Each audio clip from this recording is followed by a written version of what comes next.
Yo voy a presentar algunos resultados de ensayos de cultivos de cobertura realizados en INTA Rafaela. Voy a comenzar mostrando resultados de un ensayo de larga duración.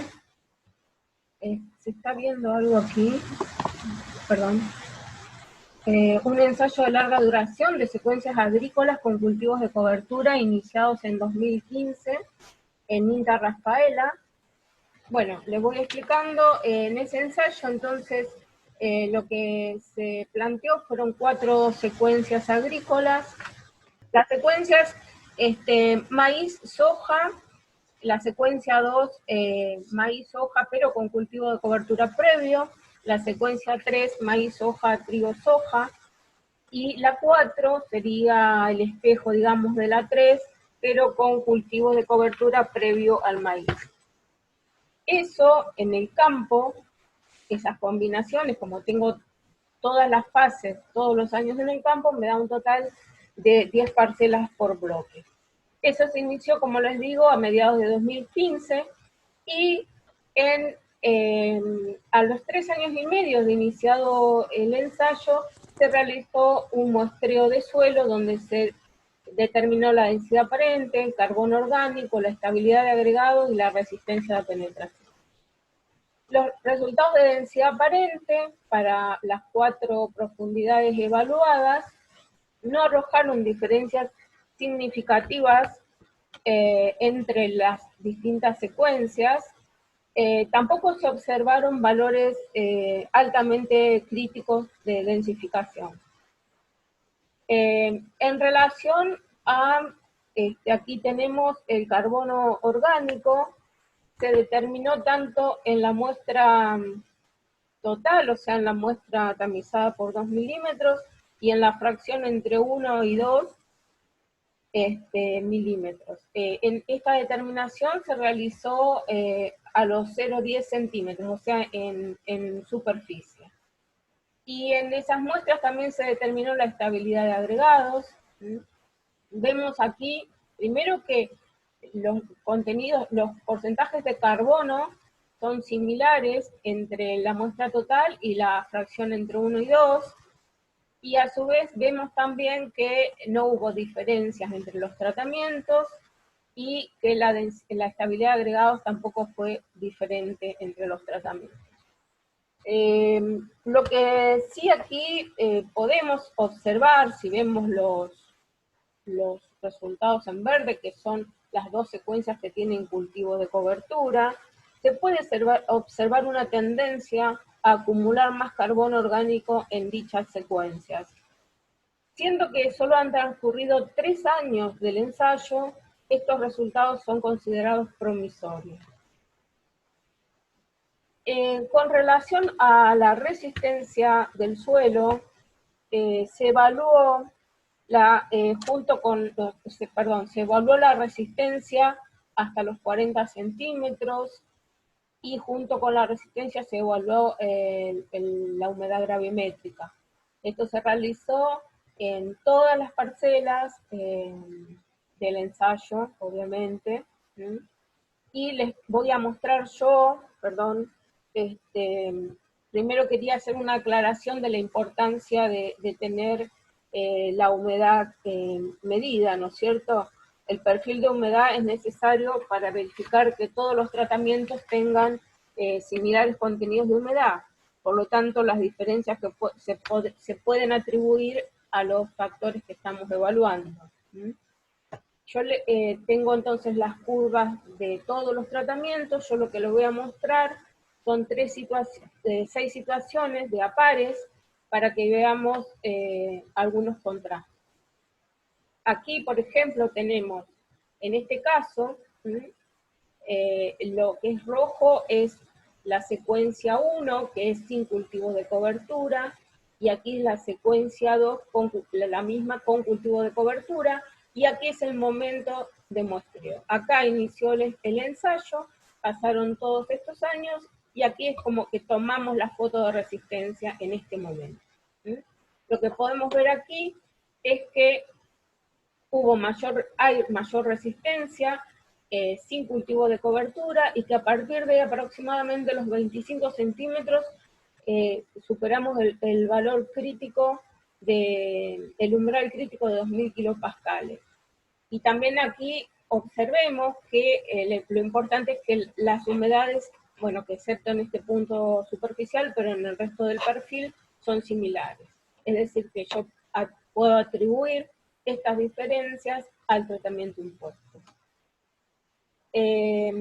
Similares resultados tenemos aquí ahora con la secuencia 3, que es soja, trigo, soja, maíz, y la 4, que es esa secuencia con cultivo de cobertura antes de la soja y antes del maíz. También el mismo momento de medición de la resistencia, y aquí volvemos a ver menores resistencias con los cultivos de cobertura, y que a partir de los 25 aproximadamente superamos los 2000 kilopascales. Y también aquí vemos la similitud en la curva de humedad. Por último, en lo que yo les quería mostrar de resistencia, estamos aquí. En este caso son las mismas secuencias que en el caso anterior, o sea, la secuencia 3 con cultivo de cobertura y la secuencia 4, perdón, la secuencia 3 sin cultivo de cobertura y la 4 con cultivo de cobertura, solo que aquí se mostró en otra fase de la secuencia, es decir, acá estamos mostrando luego del trigo en ambas secuencias, el trigo previo a la soja de segunda. Aquí vemos entonces menor resistencia con cultivo de cobertura, pero las diferencias son menores.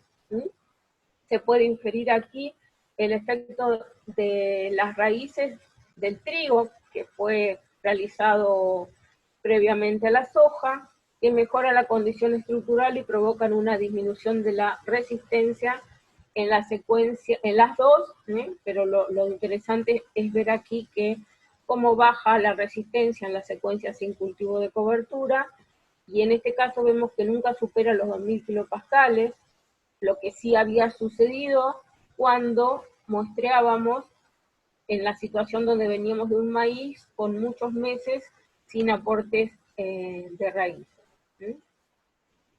Como conclusiones a este trabajo, que fue, digamos, la primera evaluación en este ensayo, que las secuencias evaluadas no presentaron diferencias en densidad aparente ni en estabilidad de agregados. Se observó un incremento del carbono orgánico en los primeros centímetros del suelo en las secuencias con cultivo de cobertura, que si bien no fue significativo, sí representa una tendencia que se debería mantener en el tiempo, respondiendo al mayor secuestro de carbono cuando se realizan más cultivos por año. La resistencia mecánica fue menor en las secuencias con cultivos de cobertura y solamente superó el umbral crítico en las dos situaciones con menos cantidad de cultivos, ambas sin cultivos de cobertura. Les quería dejar también algunas consideraciones finales. Realizar un cultivo de cobertura de vez en cuando no es suficiente. Por eso se deben pensar como parte de una rotación planificada con una frecuencia preestablecida. También los cultivos de cobertura hay que tener en cuenta que no compiten con el trigo u otro cultivo de invierno para grano, ya que tienen otras funciones y ocupan otro lugar en la secuencia de cultivo. Por último, el factor tiempo es crítico para observar cambios significativos en muchas de las variables de suelo. Por eso es importante la experimentación a largo plazo.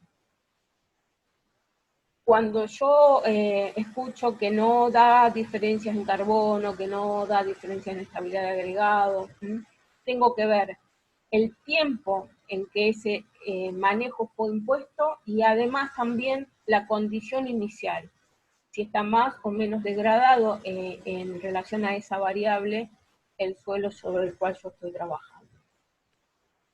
En una línea, digamos, en esa línea de cultivos de cobertura también hemos realizado en Rafaela digamos, ensayos anuales de evaluación de especies de cultivos de cobertura fueron realizados 5 ensayos, evaluando las especies trigo, triticales, cebada, centeno, ryegrass, avena, vicia villosa y vicia sativa. Fueron, como les digo, bueno, experimentos en bloques completos aleatorizados, independientes unos de otros, o sea, 5 años de experimento, años, por cierto, bastante complicados, entre el 2015, 16 y 17 en cuanto a los excesos hídricos. Y los resultados, aquí tenemos de producción de materia seca de todas las especies. Estos son los valores promedios de los años de evaluación. Y vemos que los que más rendimientos arrojaron son el centeno, el trigo, el triticale, y los que menos son las dos vicias. En general podemos, vemos una media general de producción de 4.600 kilos por hectárea. En este trabajo también hemos evaluado aspectos del agua en el suelo, y esos resultados están en un trabajo enviado al Congreso de la Ciencia del Suelo. Y bueno, no sé el tiempo que voy, pero creo que ya estoy en los 10. Les agradezco haber escuchado esta presentación. Les dejo mi mail y también les dejo el app de la Agencia Virtual de INTA, mediante la cual se pueden contactar con cualquier profesional que necesiten.